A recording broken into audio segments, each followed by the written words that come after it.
Olá, olá, olá! E aí, pessoal, tudo bem? Tudo bom? Vamos lá. Bom, quem é você? Se apresenta pro pessoal. Eu sou Camila Escrivano.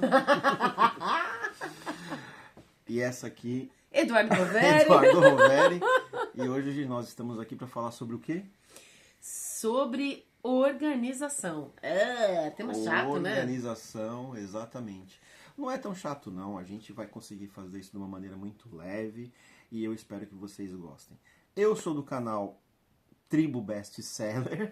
Tanto no YouTube quanto no Instagram, você pode procurar Tribo Best Seller e vai achar, certo? E a Camila. Camila.escrivano, tanto no YouTube quanto no Instagram. Você também vai achar o meu Instagram e o meu YouTube já com o meu nome ali, tá? Bom, e aí, qual que é o tema de hoje? Então, a gente tava falando de organização. Organização. Pronto. Por que que organização para escrita é importante? Vamos lá. Então, primeira coisa. Anos atrás, né? Eu ouvi uma frase, eu li no blog uma frase de um cara que dizia assim: eu só escrevo quando a inspiração vem. E a minha inspiração vem todo dia, às 9 horas da manhã. Boa. Então, olha que interessante, né? Aqui ele tava falando, e parece muito, muito besta, né? Falando, mas como assim toda inspiração vem sempre às 9 horas da manhã, né? E ali ele tava dando um segredo que eu não tinha me dado conta. Muito tempo depois que eu fui entender do que ele tava falando. Mas olha só, ele começa explicando assim, ele é publicitário. E ele todos os dias tem que ser criativo para criar lá as campanhas dele, para atender os clientes dele, né? Imagina se ele escrever só quando ele está inspirado, ou seja, se ele todo dia tiver que escrever, mas ele só escrever quando está inspirado, o que acontece? Pois é, não vai acontecer nada, ou quer dizer, vai acontecer alguma coisa, mas vai demorar muito tempo para ele entregar o resultado que é esperado. Inclusive, o nosso mentor fala isso, né? Ele fala o seguinte, olha, eu não escrevo quando eu estou inspirado, eu escrevo e aí a inspiração vem. Pronto. E aí, é isso, né? Na verdade, é assim, ó, quando você começa um processo, vamos lá, qualquer coisa nessa vida. Eduardo é baterista, a gente falou disso no último bate-papo, né?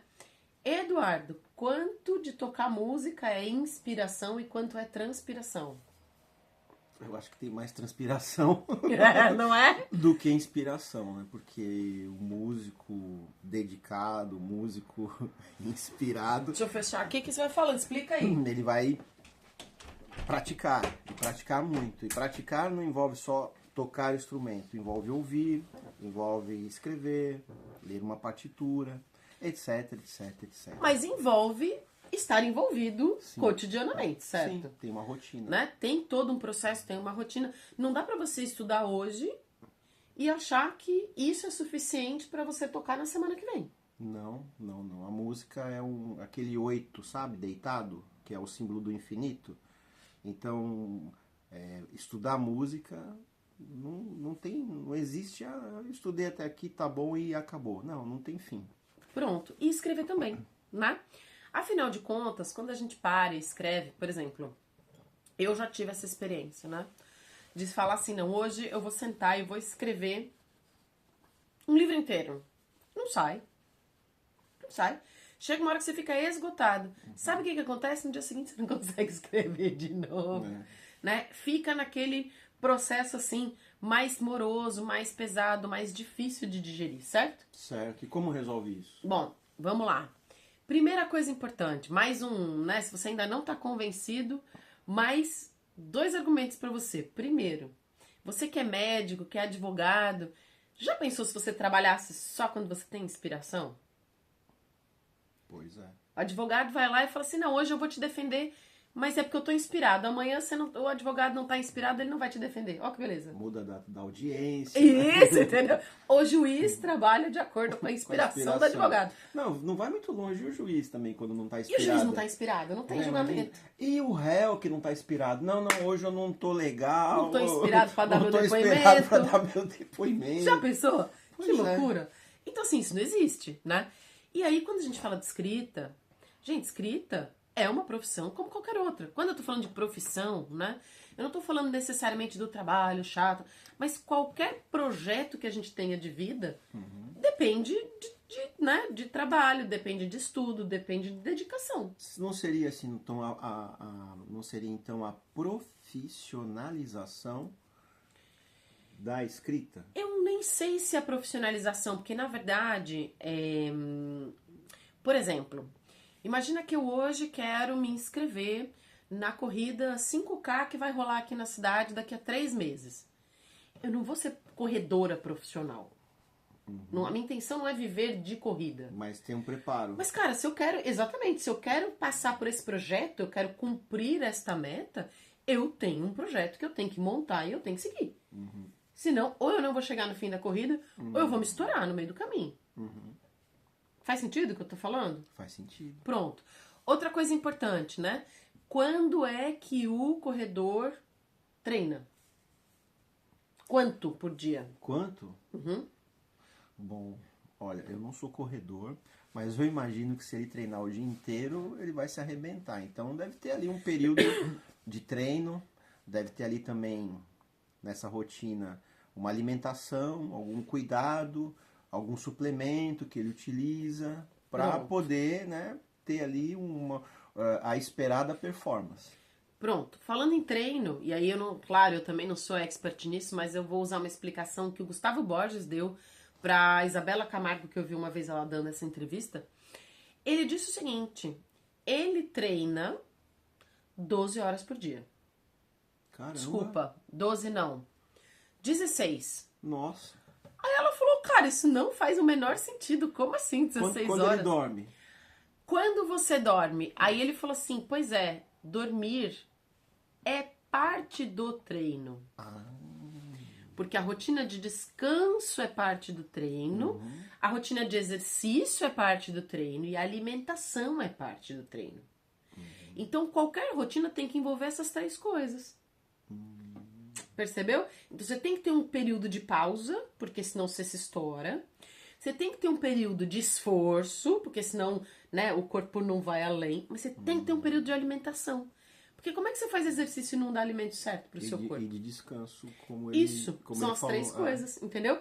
E na escrita é igual. Como na música é igual. Quer ver? Na música, como é que faz pra você fazer sei lá, você vai ter um concerto daqui a um mês, né? E aí você ganha lá a atribuição de, sei lá, participar de um concerto de 10 músicas, não sei. Tô dando um exemplo aqui. Primeira coisa é ter acesso a esse repertório musical. Pronto. Segunda coisa, eu vou ouvir, porque ouvir música também faz parte do estudo da música. Terceira coisa, se eu precisar escrever alguns trechos, ou de vez em quando a gente precisa mesmo escrever toda a partitura, se não tem uma partitura. E, pra quem não sabe, existe partitura de bateria. Gente, eu não sabia, fiquei chocada quando eu descobri. E depois, no meu caso, né, eu vou sentar, né, no banquinho da bateria e começar a executar a música, tocar uma primeira vez, uma segunda, voltar aquele trecho que ainda, pra mim, tem dúvida. Quinta coisa, antes do concerto, você tem os ensaios. Então, você percebeu que eu já ensaiei bastante aqui, nessas 4... fases aqui. Então, cheguei no ensaio, eu chego mais ou menos pronto, por quê? Porque o maestro vai dar o tempo da música, ele vai dar, às vezes, eu quero essa intenção aqui, enfim, no ensaio geral é que você vai moldar ali a música, tal, de acordo com o que é esperado normalmente pelo maestro. E, por fim, o grande dia do concerto e a execução, onde a gente erra tudo. Mas no final fica bom, porque a gente só os músicos mesmo que sabem ali onde eles erraram, né?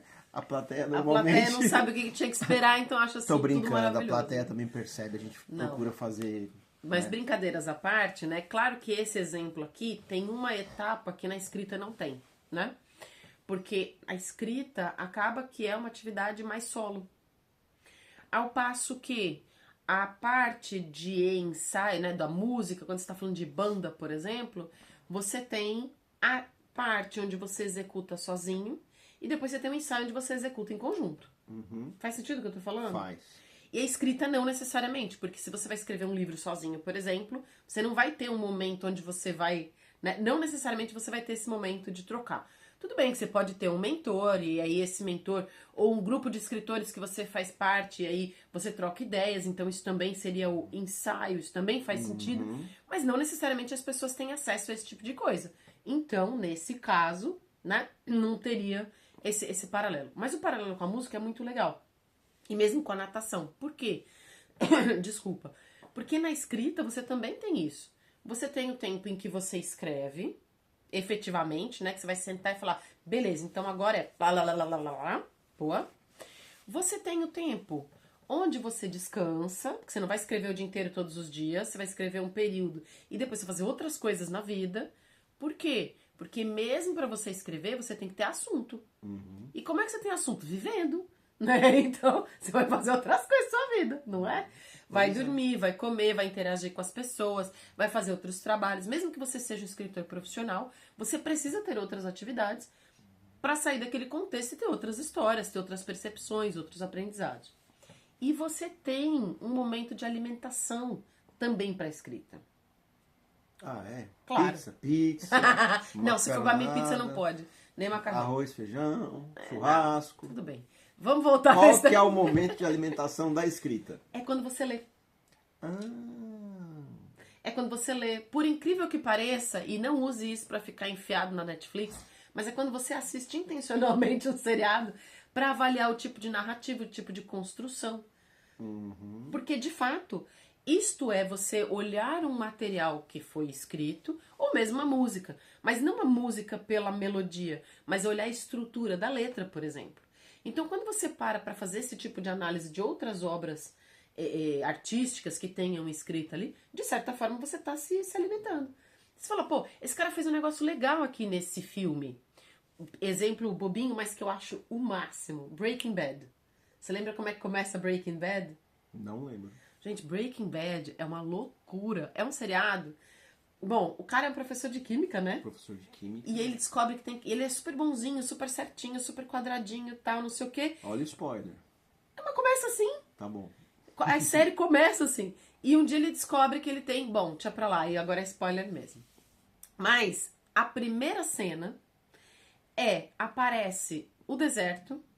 Aparece uma Kombi no deserto. Lembra disso? Aí eles entram nessa Kombi, nesse trailer, sei lá. Trailer. Era um trailer, né? E aí você vê dois caras saindo de cueca no meio do deserto. Uma bomba com os tiros, sei lá. Um negócio nada a ver. Você fala, cara, como foi que esse cara, todo quadradinho, certinho, bonito, como é que esse cara apareceu aí, gente? O que foi que aconteceu?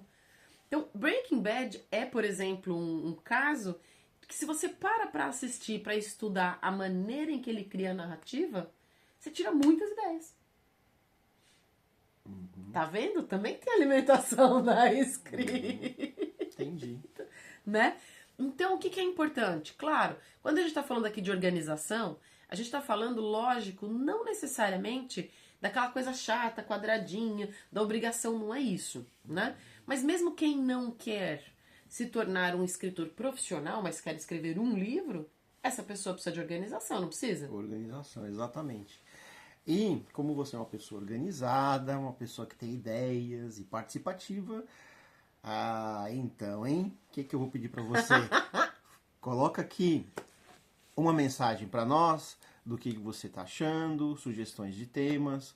Se gosta, dá o joinha. Se não gosta, dá o... De joinha. E é isso daí.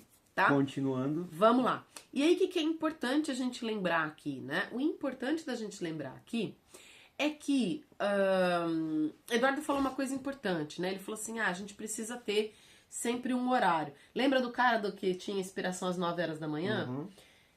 Aí, às vezes, você não pode fazer sempre às 9 horas da manhã. Como é que funciona isso? Aí tem que ter algum outro gatilho, né? Sabe o que é gatilho? Explica melhor. Gatilho. É melhor você falar sobre gatilho. Você acha que tá mais preparada do que eu. Gente, Que eu vim de gatilho. Diadema. Se eu for falar de gatilho, eu vou lembrar dos rap que eu ouvia. Vou deixar a Camila falar sobre gatilho. Pronto. Gente, gatilho é exatamente isso que você está pensando. Pensa numa arma, né? Clac. E aquilo, exatamente, o gatilho é aquilo que faz a arma disparar. Então, quando você está falando de gatilho mental, por exemplo, né? Você está falando de alguma coisa que acontece e dispara em você uma reação automática. Exatamente. Por Né? exemplo, todo dia eu tomo meu banho. Meu banho, minha ducha. Pronto. E aí o que vai acontecer? Esse é meu gatilho. Depois do banho, eu faço o quê? Eu paro 30 minutos e escrevo. Pronto, é uma opção, né? Agora eu posso tomar banho de manhã, eu posso tomar banho, se eu trabalho, eu faço teletrabalho, trabalho home office, eu tomo banho na hora do almoço, por exemplo. Opa, terminei aqui meu banho, 30 minutos de escrita. Pronto. Ah, não, foi à noite. Percebeu? É essa a ideia. O ideal é que você tenha um horário, né? O ideal do ideal do ideal é ter um horário, né? Aliás, o ideal do ideal do ideal é que o ser humano tivesse horários, né? Tivesse rotina de horários, por conta da fisiologia. Quando a gente fala de ciclo circadiano, né, que tem a ver com o funcionamento do corpo dentro das horas do dia, o ideal é que todos os dias a gente seguisse os mesmos horários, que é uma forma de fazer o corpo trabalhar de modo otimal dentro desse, né, das 24 horas do dia. Agora, isso é possível? Não necessariamente. Não necessariamente. Por quê? Porque as rotinas, elas são... elas existem, mas durante o processo do dia, novidades acontecem. Como, por exemplo, agora a porta abriu. Alguém bateu na porta e abriu e nós estamos gravando aqui. Né? Faz parte. E a gente finge E a que gente nada vai aconteceu. continuar. Pronto, essa é uma coisa. Para além disso, né? Você tem outras questões. Por exemplo, você consegue sempre ter a mesma rotina? Às vezes não. Por quê? Às vezes você mudou de emprego. Pois é. E aí mudou o seu horário de trabalho.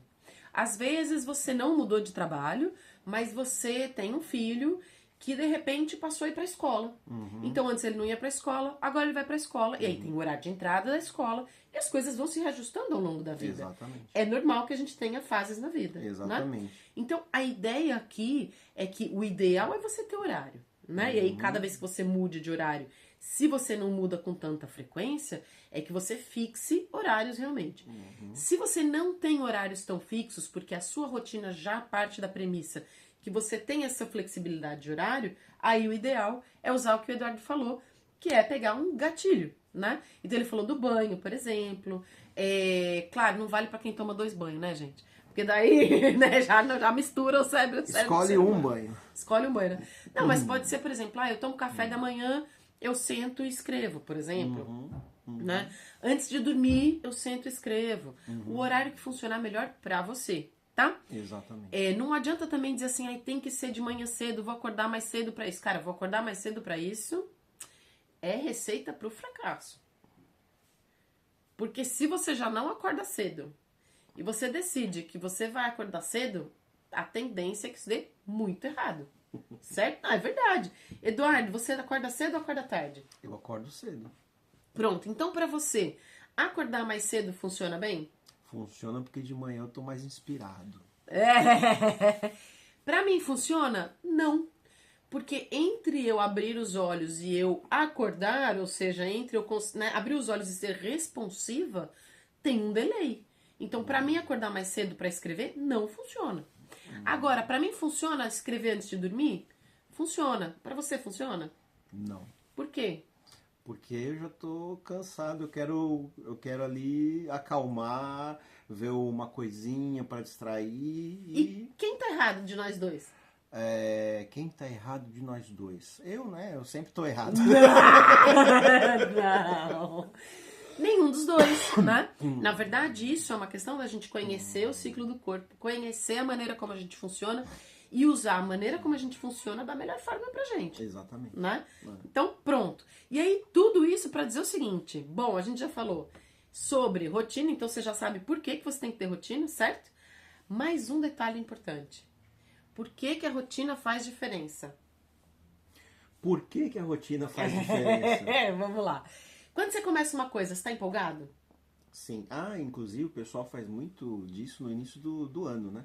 No início, o que acontece no início do ano? Porque eu vou fazer tal coisa, porque eu vou fazer X coisa, Y coisa. Resolução de ano novo. Começa empolgado e aí essa empolgação vai descendo, descendo. Quando você vê, você nem lembra mais da promessa que você fez. Da promessa ou daquilo que você havia começado, né? Pois é. A motivação, ela te ajuda a sair do lugar. Mas ela não vai te ajudar a chegar na meta que você tinha. O que te ajuda a chegar na meta que você tinha? A constância. Disciplina. Mas então, exatamente. Ou seja, você fazer aquilo com frequência, com constância, você insistir. Chega uma hora que o seu próprio corpo pede. Vou pegar um exemplo aqui. Eduardo, você que já deu aula para centenas de pessoas de bateria. Você já viu aluno começando empolgado? Aluno começando empolgado? Nunca viu? Será? Não sei. Vi. E muitos pais também muito empolgados e o aluno nem tanto. Pronto, mas vamos pegar esses alunos empolgados, porque eles que queriam tocar, né? Que é uma coisa quando o pai quer. Mas quando o aluno quer tocar, quantos desses alunos empolgados você viu que continuaram depois tocando quando passou a fase da empolgação? Pois é, isso daí eu posso dizer que metade. Pois metade. Essa metade Talvez um tinha pouco rotina de mais até. estudo? Sim. Então a gente pode dizer que a rotina, o hábito, ele faz você chegar, ele faz você seguir adiante quando a motivação acaba. A aula, para mim, é uma rotina de estudo, porque o aluno, na minha aula, ele está 100% tocando o instrumento, tocando bateria. Tudo então, bem. a aula é uma prática. Legal, mas olha só, eu tô falando isso porque assim, quando você tá muito empolgado para começar alguma coisa, isso funciona, você vai e começa. Chega uma hora que a empolgação diminui, como você falou, é normal, dá uma, né?